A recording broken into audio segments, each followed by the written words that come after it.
dizer que nós estamos vivendo um momento extremamente delicado do ponto de vista da política nacional, com implicações inclusive para a região da qual fazemos parte, Mercosul e demais países da América Latina e Central. O Brasil não pode esquecer que é o 5º país de população e a 8ª economia do mundo. O que acontece aqui não tem a ver só com a questão nacional e com a crise interna. Há que ter extraordinariamente cuidado com a implicação de desencadear de uma crise interna e de suas implicações para os demais países da região. A crise que assola o país é uma crise que, a meu ver, ela existe como existe uma crise desde 2008 a nível internacional e geopoliticamente. Não a resolvemos até hoje. Os americanos não a resolveram, os europeus não a resolveram e o Brasil sofre os reflexos hoje mais acentuados porque o dinheiro que lhe adivinha, os recursos que lhe adivinha por força da supervalorização das commodities, hoje, em razão da desaceleração da economia chinesa e da desaceleração da economia, como disse, como um todo, a nível internacional, se reflete nacionalmente nesse encolhimento de recursos que chegam para o país. Essa crise vem sendo trabalhada, acentuada e ecoada pelos meios de comunicação como uma estratégia de desmoralização do atual Executivo. Ela é trabalhada de uma forma absolutamente não séria pela mídia nacional, hegemónica, que em vez de tentar explicar as causas pelas quais se chegou à crise, ela trabalha com o aumento da crise e com a recriação da crise. E para isso ela trabalha no seguinte sentido, na desmoralização do atual Executivo, do atual Presidente, no sentido de dizer que a corrupção graça esse Executivo e por isso ele tem que ser destituído. De par com isso, nós temos assim uma mídia, como disse, extremamente envolvida na derrubada do atual Presidente e do atual Executivo, casada com um dos poderes que, por excelência, é um poder que normalmente não se vê, que é o Poder Judiciário.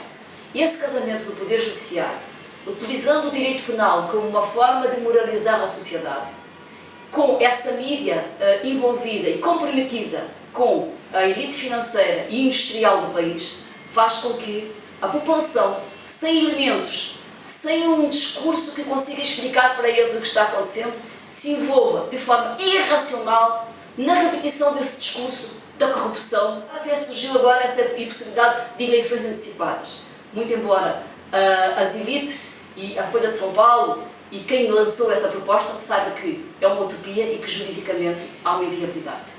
Então, neste contexto, num contexto extremamente perigoso, onde a legalidade e o devido processo legal não estão sendo observados neste país, onde pessoas como eu e outros operadores do direito verificamos que há uma ruptura do Estado de Direito, e isso é o grande perigo. Não se trata de defender a Dilma, não se trata de defender o Executivo atual, trata-se de defender uma coisa preciosa para todo e qualquer país, que é a estabilidade política, que é o respeito às instituições, que é o respeito ao devido processo legal. E é contra isso que nós vamos à rua e é contra isso que nós nos manifestamos. Nós queremos que o devido processo legal seja observado. E nós queremos que, se o resultado de uma eleição não satisfez uma parte da elite local, uma parte da sociedade brasileira, que aguarde a próxima eleição e que concorra e que ganhe a eleição, mas que não utilize métodos que eu acho, em parte, terroristas para deslegitimar o processo que vivemos. De par com isso, do ponto de vista dos direitos e do processo que vivemos no país, se por um lado nós temos essa parte da sociedade, da elite envolvida na derrubada, no impeachment do atual Presidente, por outro lado, é necessário que a gente diga e denuncie que o Congresso está funcionando muito bem, no sentido de votar, discutir e aprovar projetos que vão afetar a curto e a médio prazo os direitos essenciais dos trabalhadores.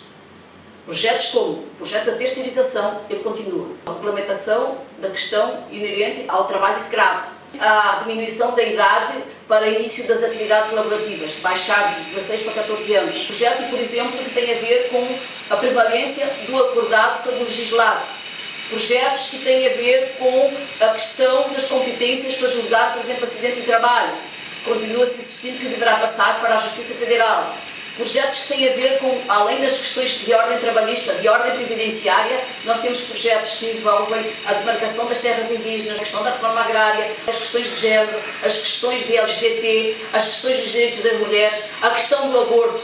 São projetos que estão em curso, que estão sendo discutidos nas comissões, que estão avançando.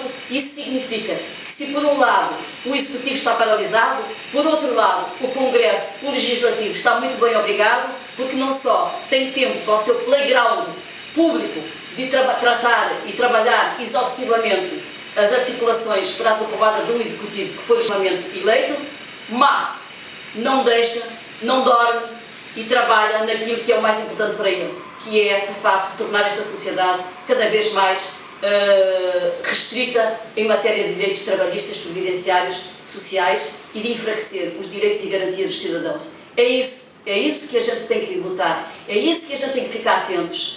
O amanhã é um amanhã de luta para a manutenção do Estado de Direito, para a defesa dos direitos e garantias dos trabalhadores.